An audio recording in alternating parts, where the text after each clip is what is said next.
40 personas por kilómetro cuadrado, abundancia de recursos naturales. Singapur tiene 7,000 personas por kilómetro cuadrado. Y es más rico que los Estados Unidos porque los Estados Unidos ganan $46,000 de ingreso per cápita. Miren, Hong Kong se lo tomaron los ingleses en 1842, en la primera guerra del opio. Se lo arrebató a China. Y desde entonces instituyó el sistema colonial que está en vigente hasta del profesionalismo. Y miramos que es el segundo más rico. Y después miramos que Taiwán, después Japón, empezó a profesionalizar desde 1867, cuando derrocaron a la monarquía Tokugawa, lo que se llamó la restauración Meiji, y comenzaron a formar, digamos, una administración pública profesional. Y después de la Segunda Guerra Mundial lo profesionalizaron al máximo. O sea, esos puestos, 99% de los puestos en todos los ministerios en Japón son por méritos, por competencia, por concurso, por conocimiento. Y llega un nuevo primer ministro, no los puede barrer, no los puede quitar. Incluso la ley de Japón les prohíbe a los primeros ministros hacer lo que les ronca la... Si los tecnócratas le están diciendo que tiene que dar, no puede tirar al carajo lo que le están diciendo los científicos, ¿entiendes? El Ministerio de Transporte, el Ministerio de Comunicaciones o de Infraestructura, de esto y lo otro. Y miramos que Taiwán comenzó a respetar el principio de profesionalidad desde 1949, cuando llegó Chiang Kai-shek. Sí. Antes él no lo practicaba en China y fue un desastre cuando gobernó China. Y por eso lo vencieron los comunistas, porque había hambre, miseria y hiperinflación. Y después Corea del Sur desde 1961 está practicando el principio de profesionalidad. Y China desde 1979 y Corea del Norte nunca lo ha practicado. Y miramos que es el único pobre país que tiene una cultura maravillosa de trabajo, de disciplina, de estudio, pero no le pueden sacar nada porque tienen gobernantes ignorantes. No profesionales. Exacto, no profesionales. Regresamos al estudio, por favor. Entonces, ¿me entienden? Aquí claro. En Honduras hemos tenido una gran cantidad de líderes, de presidentes del Ejecutivo, del Legislativo, que no saben absolutamente nada de nada. Y cuando de casualidad saben de algo, es de algo que no es de economía, que es lo fundamental. Claro. Porque los problemas no se resuelven con, por ejemplo, derechos humanos, como decía Carlos Roberto Reina, sino que se resuelven con rápido crecimiento económico. Sí, pero, o sea, ¿quién elige los presidentes? Los elige el pueblo. De esa masa, ¿cuántos ejercen el sufragio? Por ejemplo, el otro día estaban discutiendo el tema ese del plebiscito, que para que sea válido necesitas el 51% del patrón electoral. Ese es ridículo. El patrón electoral, estás hablando que hay 1 millón que ya se murieron, que no lo han sacado del censo. Hay otro 1 millón que está en Estados Unidos, ¿verdad? Hay 2 millones que son menores de edad y no pueden votar. Entonces tenés 3 millones nada más. Entonces, ¿de dónde vas a sacar el 51%? No existe. O sea, nunca va a haber aquí un plebiscito. Pero ¿quién elige los gobernantes? Los elige el pueblo. Pero de ese pueblo, ¿qué nivel académico tienen? ¿Qué nivel de ignorancia o qué nivel de discernimiento pueden tener como para poder decir, este hombre nos va a sacar adelante porque tiene los conocimientos necesarios, porque puede ser un buen estadista, un buen administrador? Si nos dejamos ir por una bandera, nos dejamos ir por un color, nos dejamos ir por un anuncio, nos dejamos ir por una muchacha bonita en la televisión, porque se tomó una foto bonita y la fue a poner en la papeleta, por ahí nos vamos. O porque el muchacho se maquilló y se puso guapo para tomarse la foto en la papeleta y la puso también y por ahí nos vamos. Entonces, esa es nuestra cultura, ¿va? Y esos patrones culturales son los que nosotros debemos cambiar. Es decir, no podemos seguir pensando como que si todavía estuviéramos en la época de la colonia. Pero, ¿y la educación? ¿Tú crees que en la educación hondureña le inculcan a los niños el amor al país? No se los inculcan. O sea, la clase de moral y cívica la quitan, la ponen. Amar su tierra, querer su tierra, sentirse orgulloso de ser hondureño. Yo me siento orgulloso. Es que el orgullo es un efecto de rápido crecimiento económico. Por ejemplo, yo cuando llegué a Suiza en 1987, todo el mundo en Suiza estaba orgulloso de su país. ¿Sí? ¿Por qué? Porque había pleno empleo. O sea, el salario más bajo eran $3,000, el de recogedor de basura era $3,000 al mes. Entonces, nadie estaba desempleado. Entonces, ¿cómo no va a estar feliz todo el mundo con su país? Y la gente pagaba los impuestos y los pagaba de buena gana. Aquí la gente no paga los impuestos, ¿por qué? Bueno, pero en Suiza pagan impuestos bien bajitos. Pues sí, claro, porque todo el mundo paga. Pero es que cuando alguien acusa a alguien de no pagar su impuesto, o sea, en todos los países del mundo, Cuando los impuestos son muy altos, la gente los evade. Pero ¿cuál es la tendencia? Y los países más ricos son los países que menos cobran impuestos, como Sí, Liechtenstein, por como supuesto, Luxemburgo, porque son como ricos. Mónaco. No. Pero Desde siempre, por ejemplo, ahora hablemos de Mónaco, 2 kilómetros cuadrados, de los países más densamente poblados del mundo. Y más aún así, Mónaco instituye un sistema de impuestos en donde prácticamente casi no se paga ningún impuesto, nadie, ni las empresas, ni las personas individuales, desde mediados del siglo XIX. Sí, pero ¿por qué la gente no paga impuestos acá? Porque la teoría es yo no pago impuestos porque los roban. Yo no pago impuestos porque cuando ando en la calle mi carro cae en los baches y no lo repara. También. ¿Verdad? No, se roban el dinero para estar haciendo campañas políticas, como ahorita, como ya 4 de este gobierno nacionalista que andan haciendo campañas por todos lados, con el dinero del Estado, y así es como logran adormecer a la gente, así es como se la duermen con cancioncitas, con colores, con frases vacías, como que somos un nuevo partido, como que tenemos una nueva cultura socialdemócrata o tonterías así. Es decir, ladrón son ladrones, un ladrón, poco importa si es de izquierda, de derecha o de centro, un ladrón.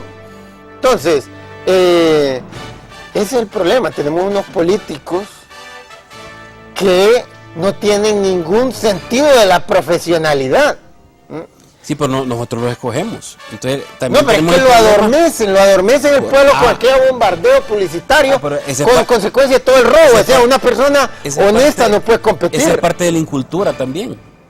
Bueno, vamos a hacer una pausa comercial, la última, y después regresamos con la parte final del programa. Así que por favor no se vayan, que ya regresamos.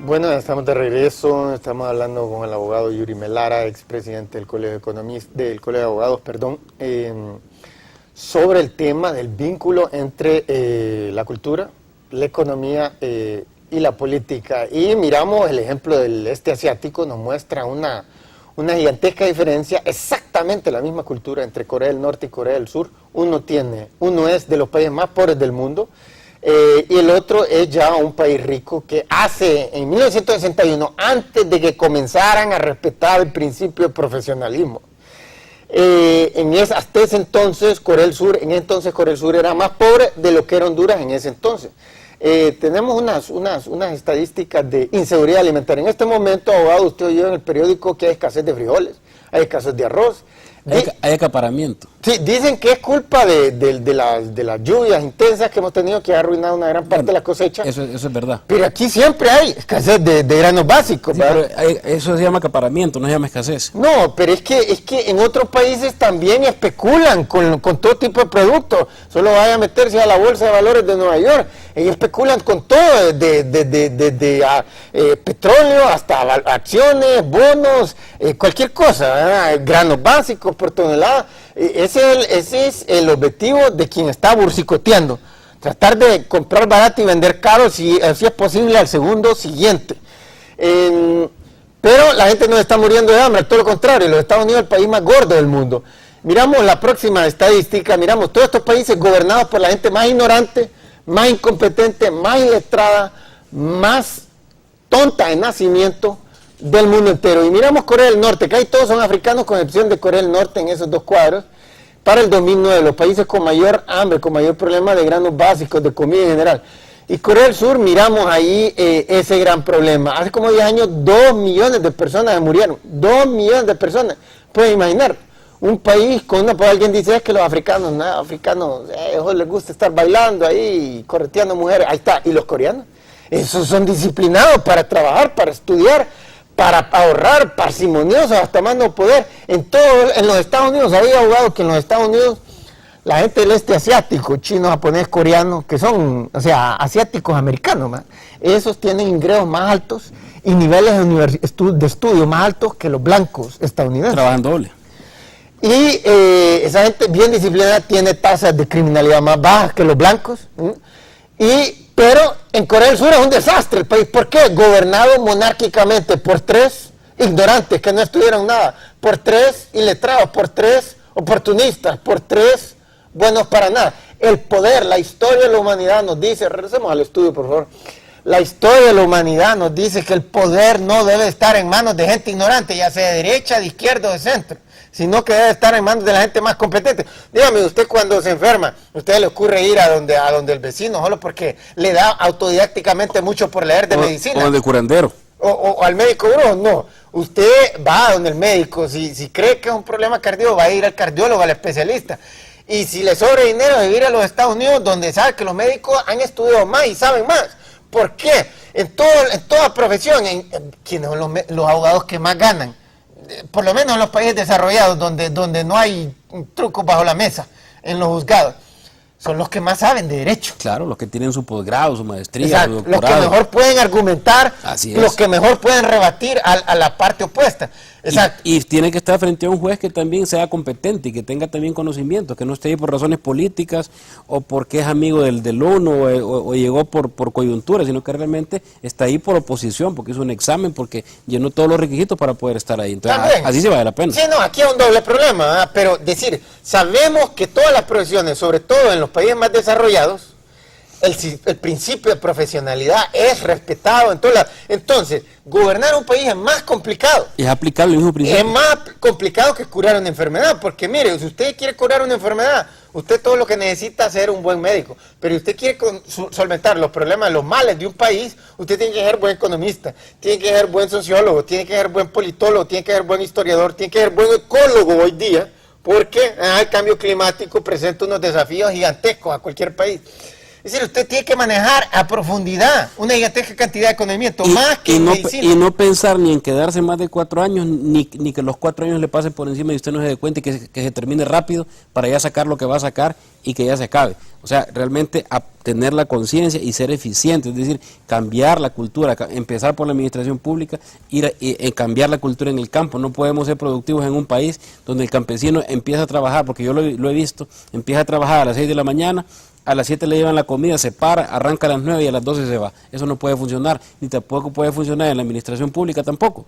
Cuando usted llega y pregunta por una persona y le dicen que anda comiendo a las 10 de la mañana, eso no puede seguir ocurriendo, porque entonces nos volvemos ineficientes, y al volvernos ineficientes nos volvemos poco profesionales y nos volvemos poco productivos, y en un país tan pobre como Honduras, que en Latinoamérica, después de Haití y de Nicaragua, somos los que seguimos en progreso. Tenemos que decidir qué queremos hacer, si vamos a seguir el camino de Haití y de Nicaragua o si vamos a seguir el camino de Chile. Mire, todo problema se resuelve en un solo golpe si el presidente es una persona competente. Sí, pero ¿quién pone el presidente? No, pero mire, le voy a poner un ejemplo de gente que tiene cultura que es todavía más reacia a tener puntualidad, por ejemplo. Aquí dije la hora hondureña, en África, es media hora después. Mire África, mire Botswana, es un país que no tiene ni siquiera salida al mar, que la mitad es puro desierto, que era la colonia más retrasada de Inglaterra al momento de la independencia en 1966, y aún así es un país que es más desarrollado que todos los países latinoamericanos con excepción de Chile, está al mismo nivel. ¿Y por qué? En el momento de la independencia la agarró un hombre sumamente brillante, tenía como 4 títulos de universidad, hablaba 4 idiomas, Seret Sekama, un hombre honesto, lo rarísimo, porque en África son 10 veces más corruptos que aquí en Latinoamérica. Un hombre honesto, no era mujeriego, etcétera, sino que se ocupaba de lo que está. Llegó a trabajar, llegó con sus abundantes conocimientos, obtuvo tasas de crecimiento de 15% anual, de 15% anual como por 15 años, y afortunadamente se murió, y bueno, pero el país lo sacó así, a la velocidad de la luz, de la pobreza. Pero nunca es tarde. Yo creo que los hondureños de repente no seremos todos profesionales, pero no somos tontos. Tenemos que saber, aprender, escoger quiénes nos van a gobernar y decidir si queremos seguir el camino de Haití o si queremos seguir el camino de Chile, ¿verdad? Y poder tener un desarrollo y beneficio para todos. No, yo quiero seguir el camino de Singapur, que es un país que está más rico que los Estados Unidos, que tiene el nivel de criminalidad más bajo del mundo, que es la ciudad más limpia del mundo. Yo no me comparo con la mediocridad latinoamericana. Por algo hay que empezar, y si estamos en tercer lugar, estamos en la cola. Sí, pero los datos de los diferentes países nos dicen que Honduras se puede convertir en un país sumamente rico, en un abrir y cerrar de ojos. Ya ha pasado, con culturas que no eran del este asiático, ya ha pasado, así que pasó en otros países, también puede pasar.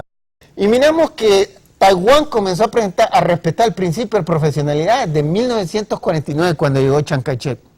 Sí. Antes él no lo practicaba en China y fue un desastre cuando gobernó China. Y por eso lo vencieron los comunistas, porque había hambre, miseria y hiperinflación, lo que se llamó la restauración Meiji, y comenzaron a formar, digamos, una administración pública profesional. Y después de la Segunda Guerra Mundial lo profesionalizaron al máximo. O sea, esos puestos, 99% de los puestos en todos los ministerios en Japón son por méritos, por competencia, por concurso, por conocimiento. Y llega un nuevo primer ministro, 40 personas por kilómetro cuadrado, abundancia de recursos naturales. Singapur tiene 7,000 personas por kilómetro cuadrado. Y es más rico que los Estados Unidos, porque los Estados Unidos ganan $46,000 de ingreso per cápita. Miren, Hong Kong se lo tomaron los ingleses en 1842, en la primera guerra del opio. Se lo arrebató a China. Y desde entonces instituyó el sistema colonial, que está en vigente hasta del profesionalismo. Y miramos que es el segundo más rico. Y después miramos que Taiwán, después Japón, empezó a profesionalizar desde 1867, cuando derrocaron a la monarquía Tokugawa. No los puede barrer, no los puede quitar.